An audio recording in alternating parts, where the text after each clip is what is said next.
Good morning, this is Carrie with Change the Matrix, and I was just sitting here doing an exercise, and I thought I would share this with you all because I think it might help some of you who have experienced severe narcissistic abuse growing up, who were the scapegoats.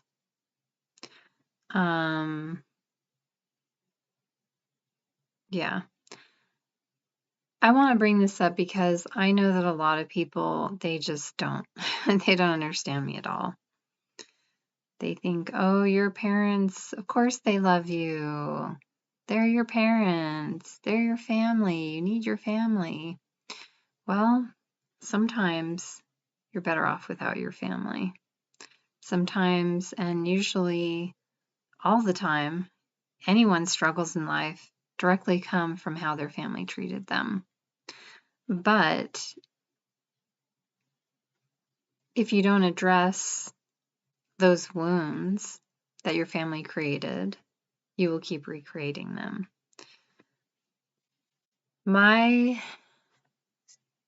childhood was not a pretty one. My mom was bipolar and a textbook narcissist and a bully. My oldest sister, I think her and I were close, but I came in her room one day and saw her doing something, and I don't remember what it was. But I remember she was very embarrassed about it, and after that, she was awful to me. She's super mean. My other sister that I shared a room with until I was 7, who's a year older than me, she just was always mean to me. She was extremely manipulative. If you think about the most toxic, manipulative person in a corporation that you work with, that would be my sister. She was always doing things wrong and then coming to my mom and saying that I did it when she was the one that did it. So I was always getting in trouble. And she kissed my mom's ass, so my mom always believed her, not me. Yeah.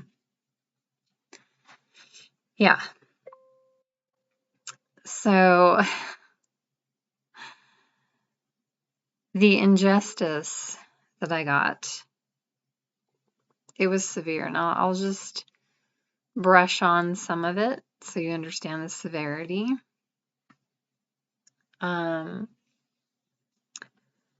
Till I was 6 years old, we lived next door to my parents' best friends. Now, Norma, who has, I think she passed away a few years ago, she was like a mom to me. I always wished that she was my mom because she was so nice to me. But her husband was not a good person. He raped and murdered children. When I was only 4 years old, he grabbed a girl off her bike and in broad daylight and started raping her in the bushes in front of their house. And I was too young to understand rape. I just knew he was attacking this girl. And I ran inside and my mom was reading some stupid, trashy novel. And I said, Mom, call the police. Ralph is attacking this girl. And my mom said, oh, Carrie. Like, she just brushed me off. Like, I'm just making stuff up. Why would I make this up? Why? I don't understand why they kept thinking I was making things up. I never just made things up. I told things as it was. I told the truth. But see, that's what narcissists do. When you start telling the truth, they're like, oh, she's got a wild imagination. Because they don't want people to know the truth, right? They're covering their tracks. That's what abusive parents, abusive people do. So my mom refused to call the police. Getting a little bit cold. I'm still laying in bed. I'm sleeping up in a loft area. I'm staying on a ranch, and I have my own little cabin. Anyway, there is a little downstairs bedroom, but I prefer the loft. My cats like it up here too. Anyway, okay. So I remember I pulled a kitchen chair over to the kitchen counter because I was trying to grab one of the big knives because I'm like, I gotta stop this guy. But I couldn't reach it. My mom was like, what are you doing? And I thought, I better hurry up and run outside because my mom's about to lock me in my room, which she did a lot. She just locked me in my room. I was isolated a lot. I was treated how they treat prisoners of wars when they're trying to mentally break them down. And I learned this later in life when I started really studying psychology. Yeah, so I ran outside. I looked around, scanned the area. I found a rake, and I just started beating him on the back with it and told him to stop attacking her. He finally stood up and started walking towards me, and I said, why are you attacking her? Like, what is wrong with you? And when I looked down, that girl's pants were down, and I told her, pull your pants up, run, tell your mom to call the police. I had to tell her that 3 times before she snapped out of it because she was obviously in shock. This random guy just grabs her. She's just on her bike, riding around the neighborhood. Should be safe, right? And some guy just comes up and grabs her off her bike and starts raping her in broad daylight, like in the bushes outside. That's traumatizing. And she was about my age. She was probably only like 4 or 5. And I know I was around that age because I wasn't in kindergarten yet, but my sisters were at school. That's why my 2 older sisters weren't home when this happened. So he starts coming towards me. She finally pulls her pants up and runs off. And then right then, Norma comes out, his wife comes out, and she's like, what's going on out here? And I told her what he had been doing, and they got in an argument, and they walked back in their house, and I'm standing outside with this rake in my hand going, what the hell just happened? So I put the rake back. I go inside, my mom's still sitting on her fat ass, reading some stupid book. I'm like, Mom, why didn't you call the police? She goes, oh, Carrie, you just have a wild imagination. I'm like, maybe you should have got off your fucking ass. I didn't say fucking ass because I didn't swear back then, but I'm like, maybe you should have gotten up and walked outside and seen for yourself. But that was my mom. It was all about like saving face. All she did was say, what will people think of me? She protected this guy because what would people think of her if they found out that her best friend raped and murdered children? So, because she was so worried about what people would think about her, she covered his tracks. She allowed this motherfucker to keep raping and murdering children. And she never brought in the police. And then when I was 5, I got on a bus. I'll never forget this. I was at the bus stop and take the sound off that. I was at a bus stop by our house and the doors open and it was this young, slender black man. And I said, hey, I don't have any money, but I need to get to the police department. There's a bad man in the neighborhood. He needs to be arrested. This gentleman was the first adult that listened to me and helped me. And I look back now and I'm like, wow, he could have gotten fired helping me get to the police department. Like, he took that risk for me. That means a lot to me. Yeah, I'm so forever grateful to that man. Because he was the first person that actually listened to me and believed in me. And for a child, You need to have that. Children need to be listened to. They need to be believed in. And when they are raised by people who don't believe in them, who don't listen to them, who don't honor their truth and who they are and their needs, they're being set up for a very difficult, struggling life.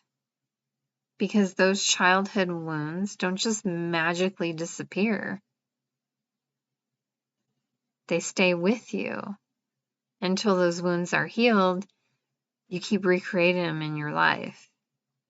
It's like the very thing you need, you don't get because you didn't get it when you were a kid. Unfortunately, that's how it is. But I've been, here and there stumbling on some practices that can help to heal those wounds and let those go. So there was that event that happened. I think also when I was about 4, it was Halloween, and my mom made my sisters these beautiful princess costumes. And she didn't make me anything. My sisters got all dressed up, ready for Halloween. And I said, "Where's my costume?" I'm all young and excited. I thought my mom made me a princess dress too. I'm like, "Where's my costume?" And my mom said, "Oh, I forgot about you." What? She just forgot about me because I'm so forgettable? She didn't forget about me. And then she goes in the closet, pulls out a white sheet, and cuts 2 holes in it, throws it over my head, and says, "There, you can be a ghost." Wow, the symbology of that. In that moment, I was like, my mom hates me so much, she wants me dead. She just wishes that I was dead and I was just a ghost. That's how my mom treated me. She was awful to me. Like, if you look at the story of Cinderella and how her stepmom and stepsisters were awful to her, that's how my mom and my 2 older sisters were to me. But I didn't get no prince. I didn't get no happy ending. I didn't get the fairy tale ending. And because I grew up with these stories, I thought all I have to do is survive this family till I'm 18. And once I'm 18, I'll find my dream man. I'll find my prince. I'll have a great life. And I don't ever have to talk to my family ever again. And I really thought that's what was going to happen. But that's not what happened. Because what it ended up doing was making me desperate for this man to save me. And that desperate energy is not going to ever attract a good man. All I attracted my whole life were losers and manipulators and just not good men. I attracted people who were like my family. And it sucks because until you heal those wounds, you're going to keep attracting the very thing you don't want, the very thing you wanted to escape when you were a child.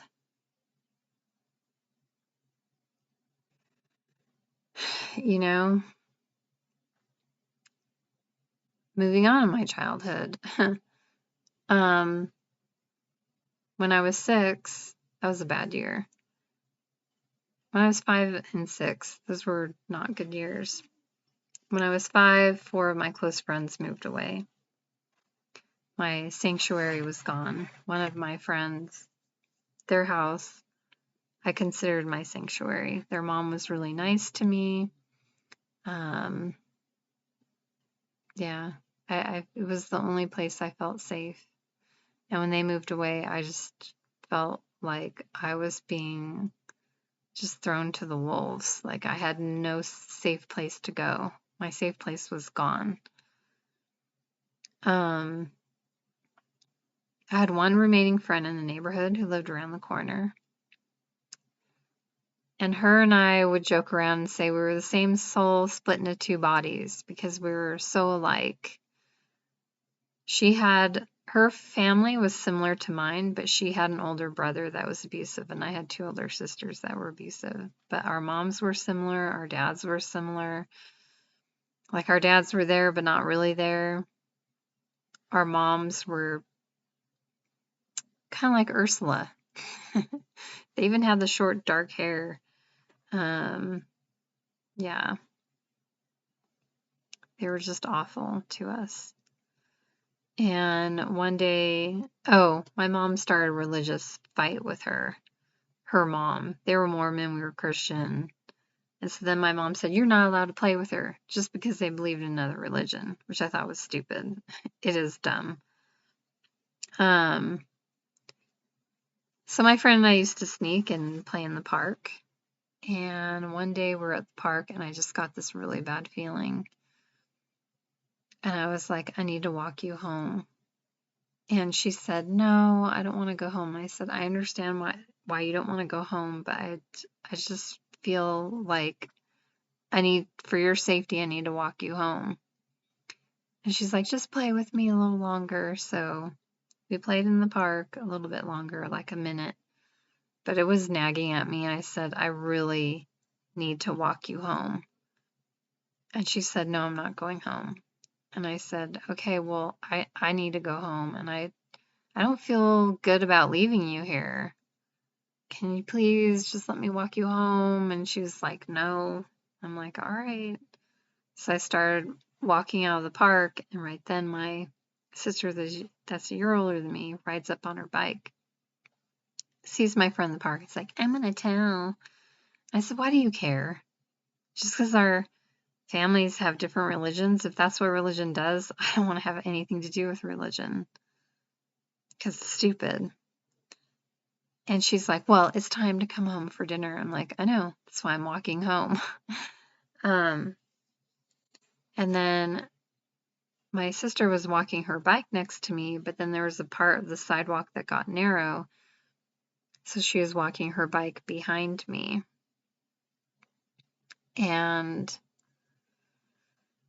all of a sudden I looked back and she was gone.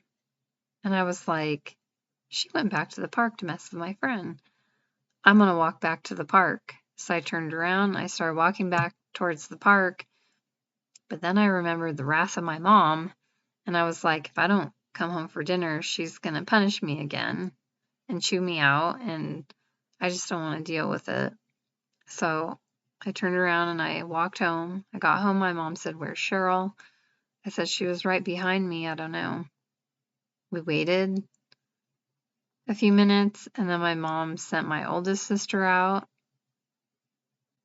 and then we waited, like, I'm sure at least 10, 15 minutes went by, and then my mom sent my dad out.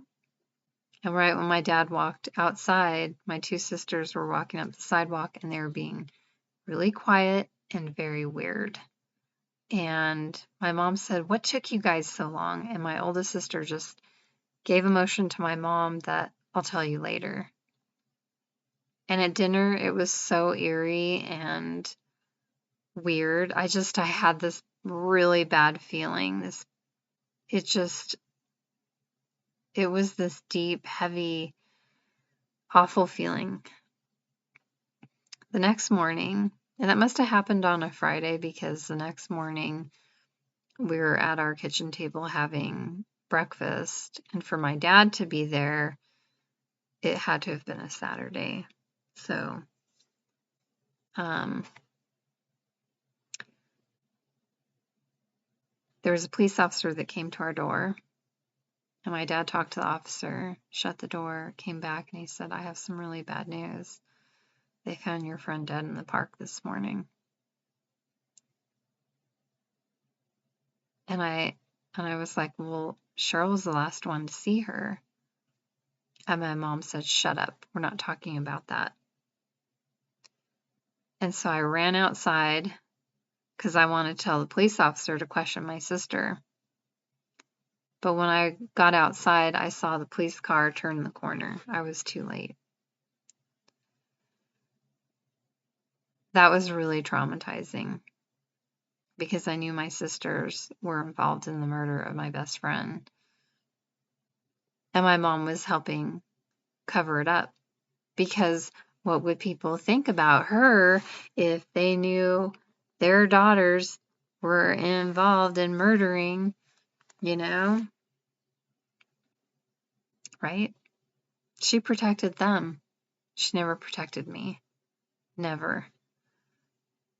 Anytime I wanted to talk about my friend, I was told to shut up. And then after a while, my family gaslit me and said that I never even had that friend, that I just made her up. I have a picture of her. I didn't make her up. How could I make up all the times her and I spent together? How could I make up having the image of her house burned into my head, the inside of their house? It was messy. And looking back, I think that her brother was molesting her. I knew he was physically abusive, but now looking back, I think he was raping her. And that's why she didn't want to go home. And it's very possible that her brother was involved in her murder.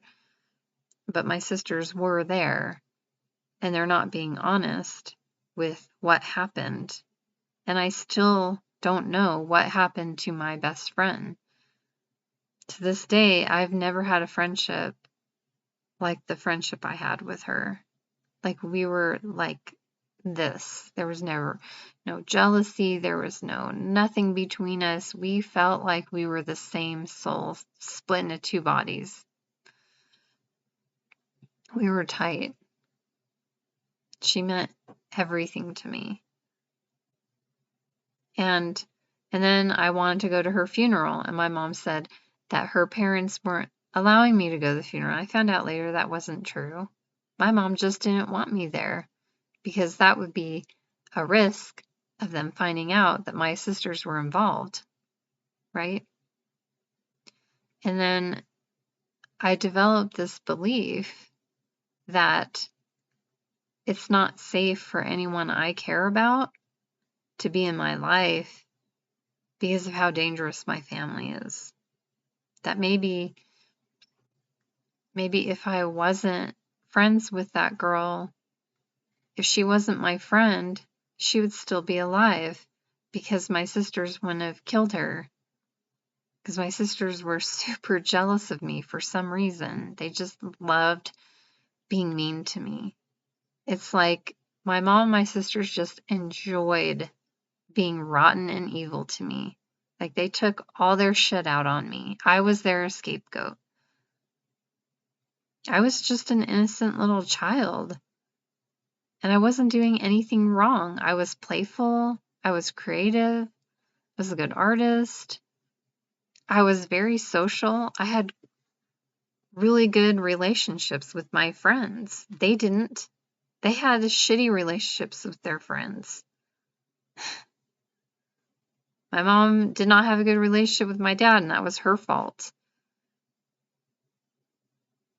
My sisters did not have good friendships. That was their fault. I had great friends. And then later they tried to say, oh, you never had any friends. I'm like, really? What about Lisa and Tanya? What about the two sisters that lived a few doors down from us? What about Jen? I'm the one that had the good friends. So,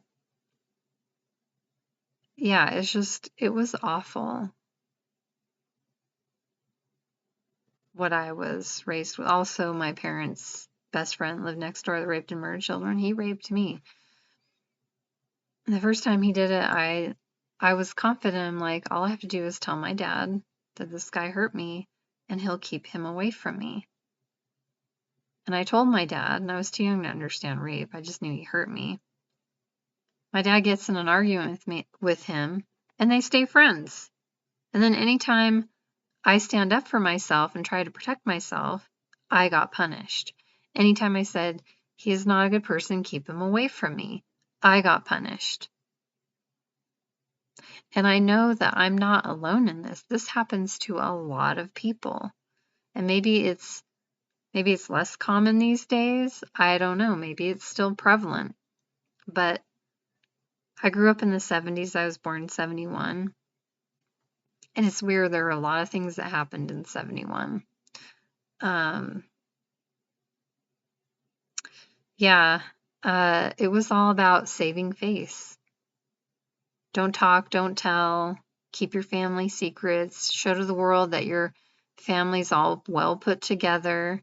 Because back in the day, you had to put on this show, this persona that your family was this well-adjusted family, or you would be social outcast. And if you were social outcast, you would be in financial ruins.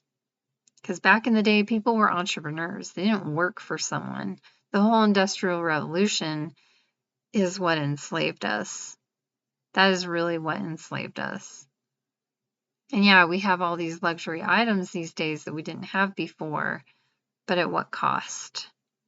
And that could be a whole nother subject. But the point I'm making is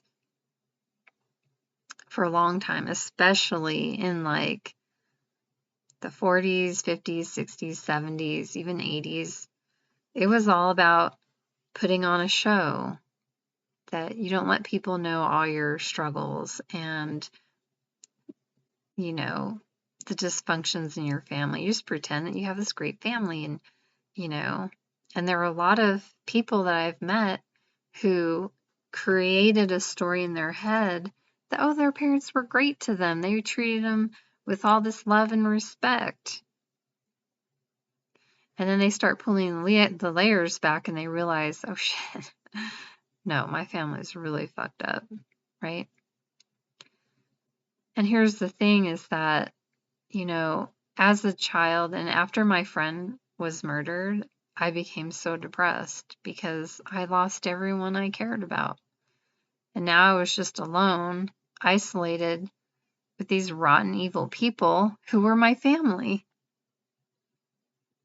I couldn't even trust my own family. You can't even trust your own family. Who can you trust? My trust was severely broken. Ah, I need to plug my laptop in.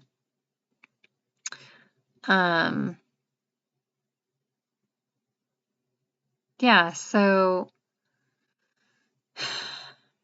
one of the methods that I've come up with to heal these wounds, so we stop recreating them, is acknowledging them. Because a lot of us have had injustice in our life. So you acknowledge your hurts, your pains, you validate them because as a child, they were not validated. And this is something I see missing in all of the healing modalities because they're like, you should, you need to, just forgive and let go. And that's not how it works. You have to validate those wounded parts in you and say, I'm so sorry this happened to you. What happened to you was not okay. It was wrong. You deserve to be treated so much better. And I'm sorry that happened to you. We've all been victims in some way. And acknowledging that, giving some compassion and love, that's key to healing. You can't heal until you do that. And then so like my method is to validate that and then to give yourself healing, love, light. Because we all have light inside of us. We all have deep healing, powerful healing powers within us. And love is the most healing, powerful energy. You give yourself love. It's not giving other people love, it's giving yourself some love. Giving those wounded parts of you some love and nourishment and holding. And then releasing and letting go of all that anger and resentment and saying, you know, just let this go. Have faith that all these people that have harmed you, that have hurt you, it will come back to them. Don't worry about it. You will have justice. You have justice right now. And all you have to do, don't focus on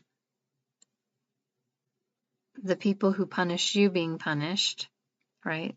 Just focus on allowing that healing light into your own life, healing, keeping the focus on yourself and healing your life, not worrying about, is this person ever going to pay the price for what they did to me? Because they will pay the price. Every awful thing you've ever done to someone, it will come back to you. So just have faith that will play out somehow, some way. And then it will help to manifest that. So you let that go, trusting that's going to be taken care of. Let's focus on healing these wounds, bringing love and light into those areas so that you can have love and light in those areas in your life to bring in the real love, to bring in the abundance in life. Because when we're consumed with wanting justice, feeling angry and resentful, we're blocking, we're consumed with that, and then we create more of that pain and suffering and injustice. What you focus on, you create. And it's also being aware, when your boundaries were never respected, it's hard to know even when your boundaries are being crossed or how to set those boundaries. So that's another thing, is really taking a minute to breathe and not being afraid to speak up for yourself, not being afraid to stand in your truth. Because when you're severely abused, it's hard to do that. And when you don't ask for what you want, you're not going to get what you want. When you don't stand up for yourself, you're going to be walked on and mistreated. So how are you treating yourself? Always bring it back to, how am I treating myself right now? How am I taking care of myself right now? This is what I don't like about religion. It's like, oh, being selfish is bad. But we're all selfish. We all must be selfish. We all have to look out for ourselves. Number one, if we're focused on everybody else, we're outside of ourselves and we're not grounded within ourselves. We're out of balance, and then we're going to be tossed around by people and we're going to be taken advantage of, right? If everybody could just focus on themselves and heal everything inside of themselves, we'd all be a lot better off. Then we'd really enjoy each other's company. Instead of needing each other, we'd actually enjoy each other, right? So that's what I want to say about that. If you were severely abused as a child, narcissistically abused, and you keep seeing those same patterns coming up in your life over and over and over again, the same injustices, you're like, fuck, like I work so hard, I'm trying to get somewhere, and every time I'm almost there, everything falls apart. Like the first salon I worked at, I was singled out. I was the only one they were cheating me on my commissions. Why was I the only one getting cheated on commissions? And then there were two girls that left. They got to go take their clients with them and rent a chair and become successful. But then when I tried to do it, they sent a year's worth of free haircuts to all my clients, wiped out my clientele. They didn't do that to anybody else, just me. See, that's the thing that's been playing in my life. I keep getting singled out because that's how my family treated me. They kept singling me out and treating me awful and dumping all their shit on me and taking advantage of me. And when you grow up in that environment, that energy is really strong in there. So it's being aware of when people are mistreating you and how to step into your power and how to set those boundaries. And I would encourage you all to look up narcissistic abuse, boundaries, setting boundaries, some guided meditations to help you get centered within yourself. That's helped me a lot. And I learned this with Berkeley Psychic Institute is not my problem. Because when you're raised by narcissists, they blame you for everything. They make you feel responsible for everyone. You're only responsible for yourself. If someone wants something from you and it's not what you want to give, you don't have to give. It's not your problem. Someone needs your help with something and it's gonna, put you out severely. You don't have to do it. Not your problem. You don't have to sacrifice yourself. See, when you're raised with narcissists, they expect you to keep sacrificing yourself. Don't sacrifice yourself, because if you keep sacrificing yourself, you will never be happy. You will never be healed. You will never be whole. And when you're not healed and whole, you're not really good for anyone. No one should be sacrificing themselves, their happiness, their well-being for someone else. That's a manipulation. And for someone to expect that, that's not a good person. I would never expect anyone to sacrifice their well-being and their happiness for me. Okay? So then you have to recognize that's an unhealthy person expecting too much from you. So that's my insight on this. If you find yourself in these repetitive patterns, you're like, fuck, why does this keep happening to me? And you were raised by narcissists, you keep getting singled out, you keep getting mistreated, you're not alone, and I understand. I'm validating you, I'm validating your struggles, and I really wish you all the healing, love, and light. Thank you for listening. This is Carrie with Change the Matrix.